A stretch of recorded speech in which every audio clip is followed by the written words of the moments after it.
Hi everyone, it's Mitch. It's Tuesday, December 2nd, and we got college football tonight. It's the last week of the regular season. Gonna have a couple weeks off, after this week, and I have other plans. I'm gonna get to that in just a moment, but let's quickly talk about what's going on here, and we'll talk about tonight's game also. So I'm not gonna do the picking contest this week. We're gonna save it all up for the bowls.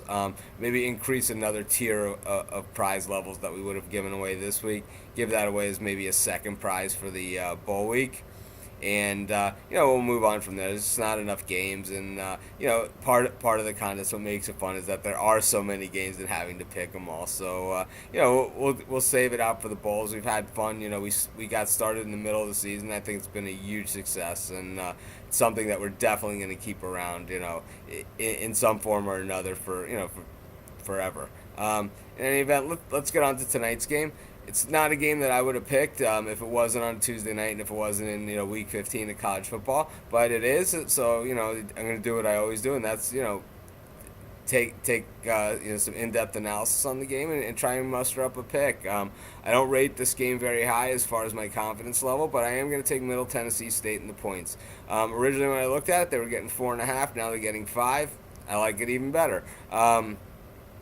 Reason why I like Middle Tennessee State, they can move the ball. They play some moderate defense. I think as long as you're a balanced team, I never think that like balanced passing, running is as important as balance being able to play offense and being able to play defense. And Middle Tennessee State, they're able to do that somewhat enough. They come in off a 3-game winning streak. They have they've beaten the bad teams. They've lost to the good teams, and that's what a 5-6 ball club looks like these days. Louisiana-Lafayette, basically the same thing. They come in at 5-6, but they don't have balance at all. They're a one-dimension team, as far as I see it. They're just a running team that plays no defense. They can't throw and they can't play defense. So basically, if you can shut down the running game, you can beat them. Well, that's real.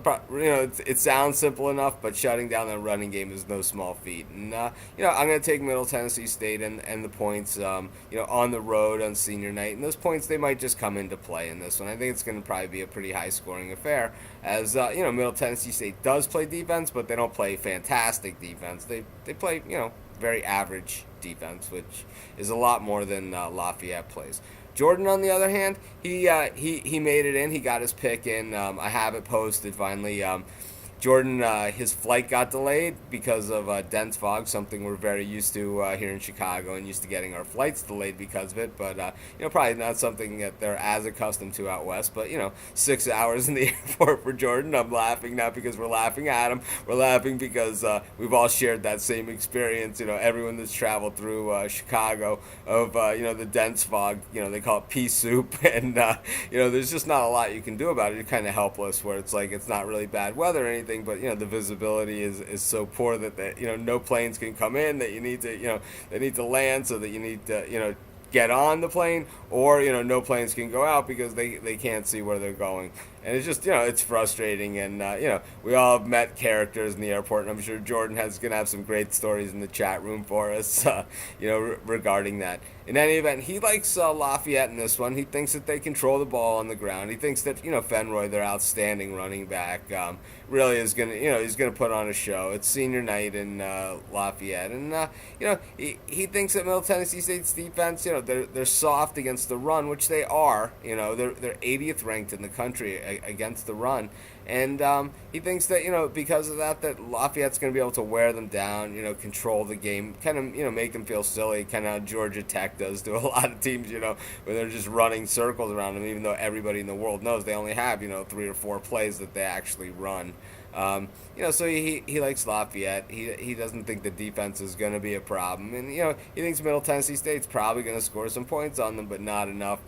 When your defense is getting run all over and worn out, and I can see where he's coming from. Like I said, I don't actually love this game.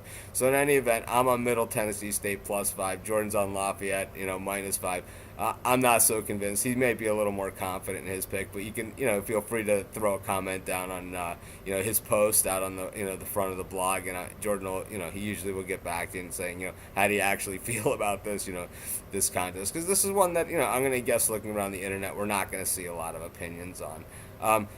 Speaking about opinions, over the next couple weeks, we do have a lot of the postseason awards they're going to be giving out, and their Vegas odds on that sort of thing and everything too. So we're going to be talking about the odds of people to win different awards and things like that. Another thing I'm going to be doing though is I'm going to be starting my series that I'm going to be writing probably throughout the off season, off and on, and hopefully I'm going to compile it into a book, and it's going to be talking about the fans today of college football and taking back our game. And I love college football. It's hard for me to say that I don't like it, but there's certain things out there that I just don't like the direction that the game is taking. Certain things like with bowl tie-ins and clock rule changes and network affiliations with BCS and voting coming into that, and it's not really an unbiased system when the media who has an interest in a specific TV station is voting as to who gets the is where in the rankings, and that TV station may have a contract with specific conferences, things of that nature. It's not necessarily such a clean thing, and it's things that I want to talk about and things that I feel need to be addressed. I want to talk about all the exposure that all the up and coming writers that I see at places like Bleacher Report and just all around the internet, people having their own blogs, their own websites, and how many of the people out there are using them to actually express their opinion, to challenge things, to actually improve the game, or are they trying to become part of this system and just expose themselves so they can be on ESPN or CBS Sports? It's a tough call, I have to say. In any event, this is Mitch. Thanks for joining me. I'll be in the chat tonight. We'll be talking college football, watching games. There's hoops. There's all kinds of stuff going on. So in any event, thanks for joining me.